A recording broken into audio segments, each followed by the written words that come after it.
Hi, my name is Jillian Mono, and today I'm going to discuss two books. One by Natasha Bowen's The Color of Food, and Braiding Sweetgrass by Robin Wall Kimmerer.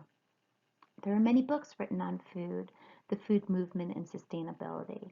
Authors Natasha Bowen and Robin Wall Kimmerer have not only touched on these very subjects, but have ventured into the stories of race with farming and the meaning in indigenous wisdom. They both make sustainability one of their main themes in their books. Natasha Bowens took 4 consecutive months to drive across the country into 16 states and 49 places. There, on these farms, she had 53 interviews and took over 3,500 photographs. The book captures the journey, the interview that she refers to in the book as portraits. The main theme through this book is sustainability. She believes sustainability is achieved by having local farmers work on local community projects. Natasha Bowens devotes a section in her book called Fierce Farming Woman. She speaks of sustainability with women that are changing the stereotype of being backyard gardeners. They are becoming ranchers of cattle, goat, and sheep. They are in the higher percentage of the CSA farm. Bowen speaks of the seeds of resilience and offers how farmers are working to grow food in drought-impacted deserts of southern New Mexico and California. Farmers are picking up the pieces from one of our nation's most devastating hurricanes. She gives examples how forests grow back after wildfires, how flowers rebloom after harsh winters, and how communities strive to bounce back after disasters. Bowens talks about in her book Generation Rising. She dedicates a section to the millennials. Those are the young people born between the early 1980s and the 2000s. She is talking about how the group carries the responsibility of fixing the broken planet our parents and grandparents have left us, and how the group must spread awareness about the toxic foods the system has been feeding us. This generation, according to Bowens, is a solution to finding ways of sustainability.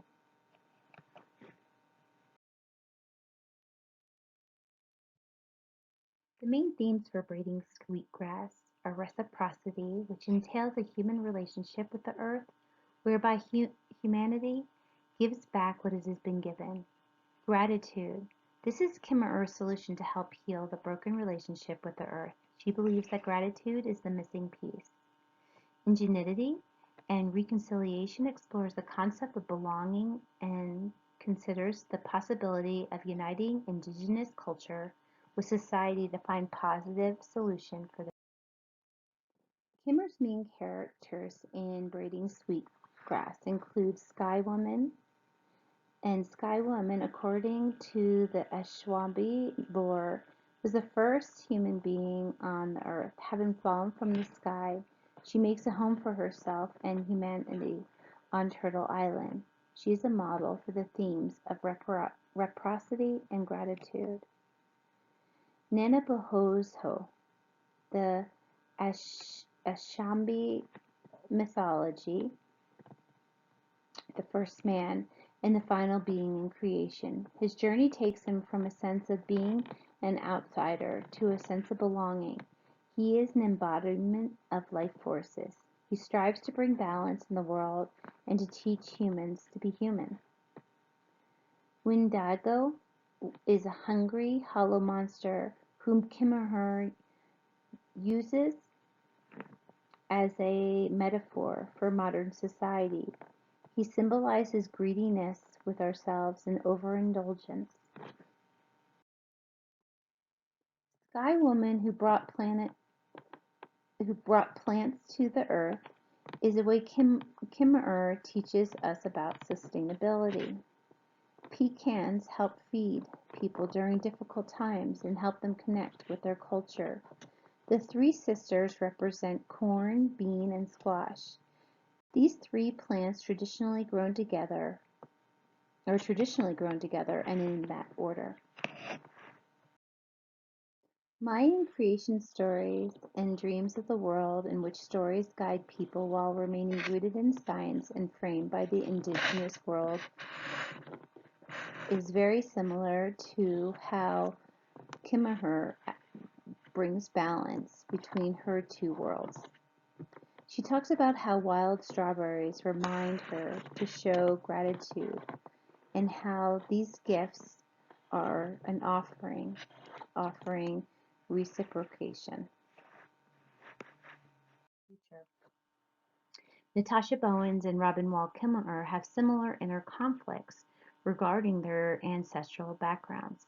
The inner conflicts become the reasoning to find their stories and regain their cultural heritage. They both have visions to help people reclaim their heritage, find ways to reclaim their stories, and help heal the broken relationship with the earth.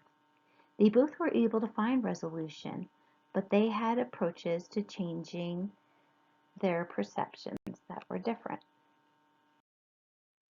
Natasha is essentially the main character of her book. She reveals her inner conflict in the beginning of the first part of the book, and she talks about how she enters the field. She describes how her father's ancestors worked in the field as slaves, owned by her mother's ancestors.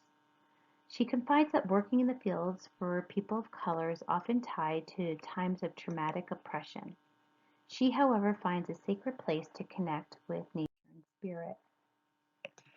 Robin shares her inner conflict with the reader when she describes her first day of college, how the professor made it clear that science was not about beauty and not about the embrace between plants and humans. I didn't think about it at the time, but what was happening all over again, an echo of my grandfather's first day of school when he was ordered to leave everything, the language, culture, family behind. The professor made me doubt where I came from, what I knew, and claimed that his way was the right way to think. She discovers that there is room for both the scientific way of looking at plants and the way she was raised with plants that were teachers and companions. She was able to resolve her inner conflict and find the balance between both worlds. Natasha Bowens and Robin Wall Kimmerer both have common themes of resilience, survival, and sustainability in their books. Bowens shares the stories of Daniel Whittaker, Alma Makawito, Tyrone Thompson, Carrie and Kay Kaizuki, and Gary Grant. They were all farm owners that each portray the resilience and survival needed to save their farms.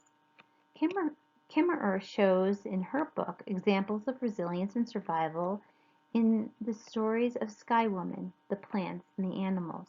She explains how amphibians are one of the most vulnerable groups on the planet, that they breathe through their skin and have little ability to filter out the toxins that we humans have created in the industrial world. Bowens and Kimmerer both understood the deep understanding of forced migration. Bowens speaks about her ancestors and how the Africans were captured on their homeland, only to be brought to the U.S. to work on another's land as slaves. Kimmerer's ancestors were forced off their lands only to be relocated onto reservations. They both share the indigenous philosophy that the land and the water and the web of life on earth were not things to be owned. Forced migration has given immigrants a new meaning by planting their roots and their crops in unlikely climate changes. Bowen suggests that preserving culture and community can be attained by farm cooperatives, cooperative markets, restaurants, food hubs, community kitchens, and community gardens. Kevin Welch from the Center for Cherokee Plants stated, "Our heritage lives in these seeds. So when we give them to people, we are empowering them not only to grow, but to revive culture. Action speaks louder than words. Natasha and Robin Kimmerer have proven through their narratives and storytelling that words can speak louder. Natasha Bowen is an author, farmer, photographer, and political activist. Robin Wall Kimmerer is an author, scientist, professor, mother, and member of the citizen Potawatomi Nation. These two are linked together with their beliefs on sustainability and storytelling. If we don't tell our stories, we risk being pushed further into the shadows of national dialogue on whole foods and sustainable living, a dialogue promoting the diets and practices our ancestors had well before the term organic came into vogue. We are told that stories are living beings. They grow, they develop, they remember, they change, not in their essence, but sometimes in their dress. They are shared and shaped by the land and the culture and the teller, so that one story may be told widely and differently. Sometimes only a fragment is shared, showing just one face of a many-faceted story, depending on its purpose. The Color of Food explores stories of race in a realm of farming. It not only embraces the food and the farm movement, but reveals the resilience and preservation of culture and heritage. Braiding Sweetgrass is a tribute to the Potawatomi Nation and the indigenous wisdom woven in their many teachings and ways. It provides scientific knowledge as well as the teaching of plants. Most importantly, it speaks of gratitude and giving back. The honorable forest involves taking only what you need from nature and respecting your surroundings instead of destroying them all in a quest for more material wealth or power. To maintain a successfully sustainable environment, we must act in harmony with nature. This is an example of one of Kimmerer's themes of gratitude and sustainability.